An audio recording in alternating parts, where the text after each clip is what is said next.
क्या आप भी भूत प्रेत की कहानियों के बहुत बड़े शौकीन हैं तो आप बिल्कुल सही जगह पर आए हैं। भूत प्रेत और आत्मा की कहानी सुनते ही सहम से जाते हैं, हमें बुरी आत्मा से डर लगने लगता है। इसके बाद रात के समय भूत प्रेत और आत्मा डराती है। कई लोगों ने अपने अनुभवों के बारे में बताया है कि कैसे उन्हें अजीब शक्ति का आभास हुआ है। ऐसी ही कहानी आज मैं आपके लिए लाई हूँ, जिसमें से कुछ कहानी सच्ची घटना पर आधारित होगी। ये कहानी पढ़ने के बाद आप डर भी सकते हैं। दोस्तों, क्या आप अपना डर का सामना करने के लिए तैयार हैं?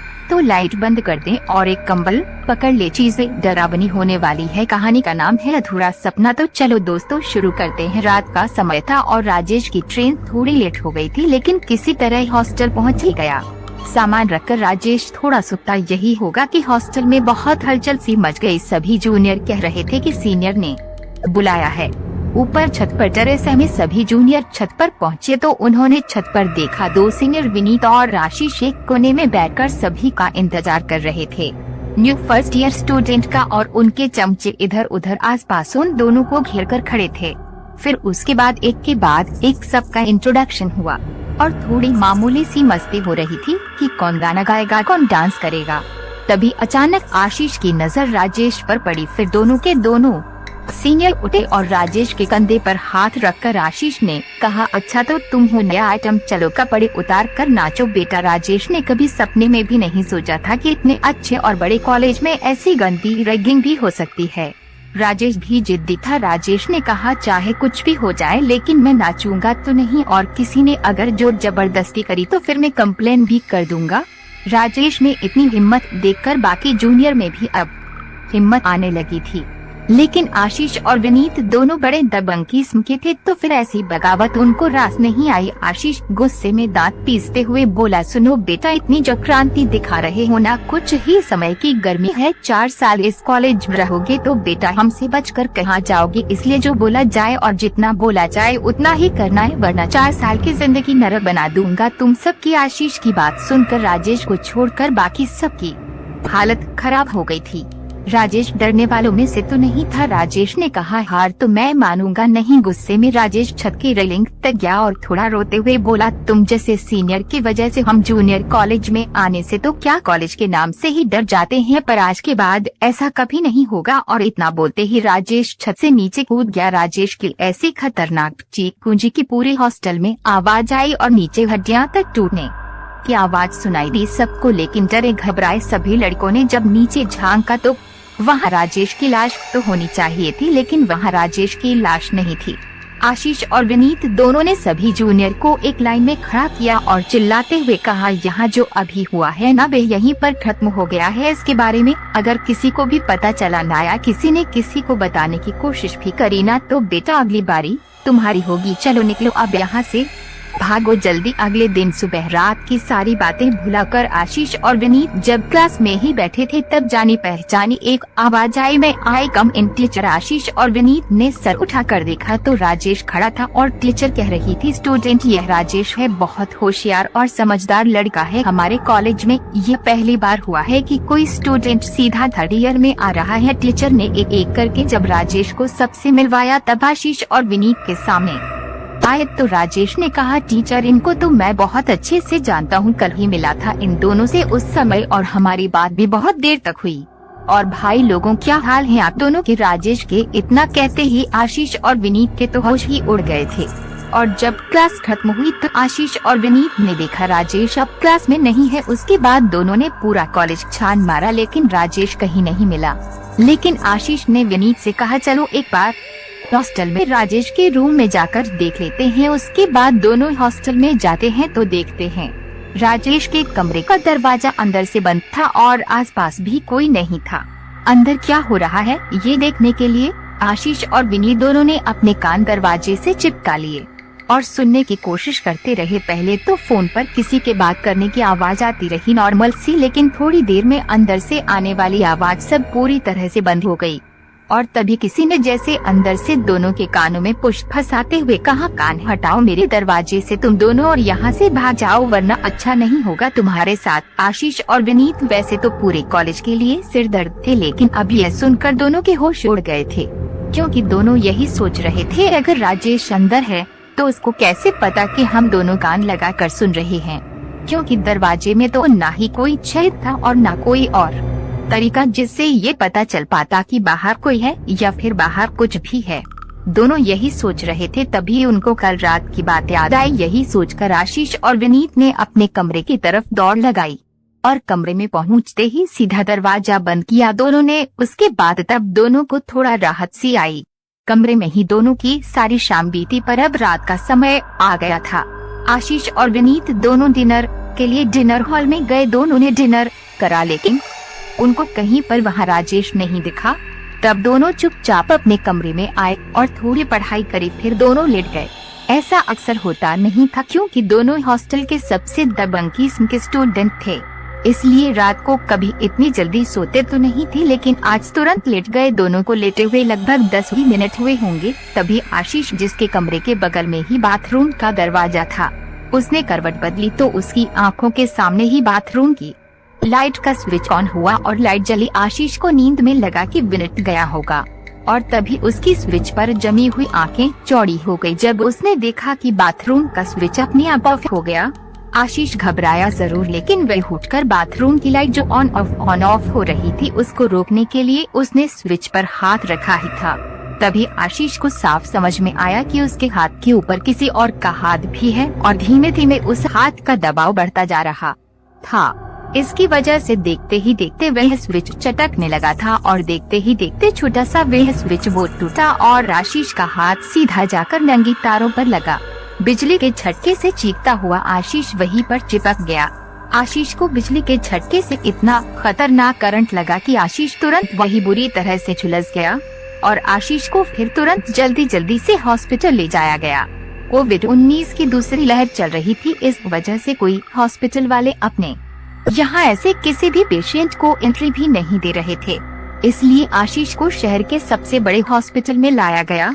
उस समय आशीष की सांस भी बहुत धीमी आ रही थी। किसी तरह से आशीष को वेंटिलेटर पर रखा गया। ऊपर वाले की कृपा या आशीष की किस्मत मानो थोड़ी अच्छी थी, क्योंकि उस समय वेंटिलेटर ऑक्सीजन सिलेंडर मिलना बहुत बड़ी बात थी। इस समय आशीष बहुत बुरी हालत में था और अगले 48 घंटे आशीष को डॉक्टरों की निगरानी में ही रहना था। आशीष अपने बिस्तर पर लेटे हुए ऑक्सीजन मास्क पहने हुए आधी बेहोशी में ही था। शायद जब उसकी बेहोशी में ही उसको कुछ सुनाई दिया। ध्यान से सुनो आशीष, अगर मेरे बारे में मुंह खोलने की सोची भी तो जान से मार दूंगा। आशीष किसी बिल्ली से डरे कबूतर की तरह पलंग पर पड़े पड़े परेशान हुआ जा रहा था। वैसे ही वह अधमरा था, ऊपर से और ज्यादा दिमागी परेशानी से हैरान था। और फिर अगले दिन शाम को क्लास खत्म करके आशीष को देखने के लिए विनीत आया और आशीष के पास बैठा तो आशीष ने अपना ऑक्सीजन मास्क हटाकर विनीत को कुछ बताना चाह रहा था। आशीष ने हाथ लाते हुए बोलना शुरू ही किया ही, पर मुंह से तो एक भी शब्द नहीं निकले और बोलने की कोशिश करते करते खतरे से बाहर हो चुके आशीष ने वहीं पर आखिरी हिचकी ली और तुरंत आशीष की जान चली गई। विनीत का सबसे अच्छा दोस्त, उसके सुख दुख का साथी, उसके हॉस्टल कॉलेज का एकमात्र साथी अब उसके ही सामने मर चुका था। अब कुछ समय बाद हॉस्पिटल में आशीष के माँ बाप और परिजन पहुंच चुके थे। विनीत के सामने ही आशीष के माँ बाप आशीष की लाश लेकर चले गए। उन पर तो मानो दुखों का पहाड़ टूट पड़ा था। एकमात्र सहारा था अपने माँ बाप का आशीष, और विनीत भी कुछ कम दुखी नहीं था। विनीत निराश होकर झुके हुए कंधे लेकर वापस हॉस्टल पहुंचा और अपने कमरे की तरफ जाने के लिए विनीत एक सीढ़ी चढ़ते हुए बस यही सोच रहा था कि अचानक क्या से क्या हो गया। विनीत ने अपनी जेब से चाबी निकालकर कमरे का दरवाजा खोला और लाइट जलाई तो उसकी चीखें निकल गई, मानो उसकी सांसें अब थम गई हो। लेकिन विनीत जोर जोर से चीखता चिल्लाता हुआ हॉस्टल के पूरे कॉरिडोर में भागने लगा, क्योंकि उसने अंदर देखा था कि कमरे में आशीष की जली हुई जगह जगह से झुलसी पिघली चमड़ी, बिल्कुल जली बुझी सी लाश बड़ी भयानक स्थिति में पड़ी हुई थी। किसी तरह विनीत को संभाल कर सब लड़के विनीत को उसके कमरे की तरफ लेकर आए और सबने देखा कमरा तो पूरी तरह से खाली ही था। सब लड़कों ने कहा कि ये विनीत का कोई वहम है, क्योंकि विनीत आशीष के बहुत ज्यादा करीब था। लेकिन विनीत को पूरा विश्वास था कि उसने सचमुच वह लाश देखी थी, इसमें कोई शक ही नहीं था। इसलिए विनीत ने अपने कमरे में रुकने से साफ साफ मना कर दिया। तो उसके एक दोस्त ने आखिरकार दोस्ती निभाते हुए कहा, चलो विनीत तुम मेरे कमरे में रात बिता लो। विनीत भी तुरंत उसके साथ चला गया और जाते ही अपने दोस्त के कमरे में सो गया। लेकिन उसको भयानक सपने के बाद एक उसको परेशान करने लगे। कभी राजेश का छत से कूदना, तो कभी आशीष की बेआखिरी हिचकी, तो कभी आशीष की जली भूनी झुलसी हुई लाश का उसे रोते रोते बातें करना। आखिरकार विनीत नींद में भयानक सपने देखता हुआ बड़ी जोर से चिल्लाया तो उसने देखा कि मैं अपने ही कमरे में हूँ और बगल में आशीष का पलंग बिल्कुल खाली पड़ा है।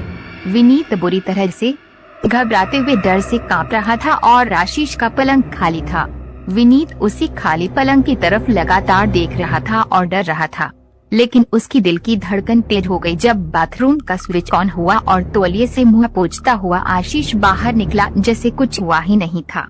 विनीत को समझते देर नहीं लगी कि उसने बहुत खतरनाक और बहुत बुरा सपना देखा था। आशीष हाथ में तौलिया लपेटते हुए पलंग पर बैठा और पास में टेबल पर पानी का गिलास रखा हुआ उठाकर उसने थोड़ा पानी पिया। फिर विनीत की ओर देखा और कहा, अबे ओए क्या देख रहा है? अबे तबीयत ठीक भी है तेरी, क्या हो गया तेरे को? विनीत ने एक राहत की सुकून भरी सांस ली और अपना देखा हुआ वे भयानक बुरा सपना उसने आशीष को पूरा बताया। आशीष ने सुना और बहुत जोर जोर से हंसने लगा और फिर हंसी हंसी में ही एक बहुत खतरनाक डरावनी आवाज में आशीष बोला, आज के बाद ऐसे सपने तुझे कभी नहीं आएंगे। इतना कहकर आशीष ने अपने हाथों पर से तौलिया हटाया तो विनीत के सामने आशीष का जला भुजा बिल्कुल सुखड़ा हुआ हड्डी जैसा हाथ आया। उसका हाथ ऐसा लग रहा था झुलसा हुआ बिल्कुल हड्डी चिपक कर बाहर निकली हुई, भयानक बेहद डरावना और खतरनाक लग रहा था। आशीष का हाथ देखकर अब विनीत की धड़कन ढोल की तरह जोर जोर धड़कने लगी और थोड़े ही समय में ऐसा लग रहा था कि दिल के आसपास जैसे कोई सांप हो जो धीरे धीरे विनीत की धड़कनों को कस रहा है और धड़कने मानो रुक ही रही हो। अब विनीत की आंखें देखते ही देखते पत्थर आ गई। अब विनीत की आंखों के सामने छाया हुआ अंधेरा उसकी बेहोशी का नहीं बल्कि उसकी मौत का था। विनीत तब कभी न जाग पाने वाली गहरी नींद में सो गया था। अब पूरे हॉस्टल में अब हाहाकार सा मच गया था। विनीत की मौत के बाद अब राजेश के बारे में पता कर आ गया तो वहाँ से मिली खबर ने सबको चौंका दिया, क्योंकि राजेश के पिताजी का कहना था राजेश का सपना था लखनऊ के उस कॉलेज में एडमिशन लेना और पढ़ना, पर राजेश तो कभी हॉस्टल पहुंचा ही नहीं क्योंकि लॉकडाउन की वजह से सभी ट्रेनें रद्द हो गई थी। राजेश घर से निकल तो गया था लेकिन पटना में फंसा हुआ था। पटना रेलवे स्टेशन पर और बहुत से यात्री भी फंसे हुए थे। राजेश की तरह कोरोना के कारण लॉकडाउन था, इस वजह से कोई भी बस, ट्रेन या यातायात का कोई भी साधन नहीं था। वहीं फंसे हुए यात्री में से कुछ लड़के वहां क्रिकेट खेल रहे थे। राजेश कई दिनों से घर से बाहर था, स्टेशन पर फंसा हुआ था, इस वजह से उसकी तबीयत शायद थोड़ी खराब रही होगी, इसलिए राजेश को बार बार खांसी हो रही थी।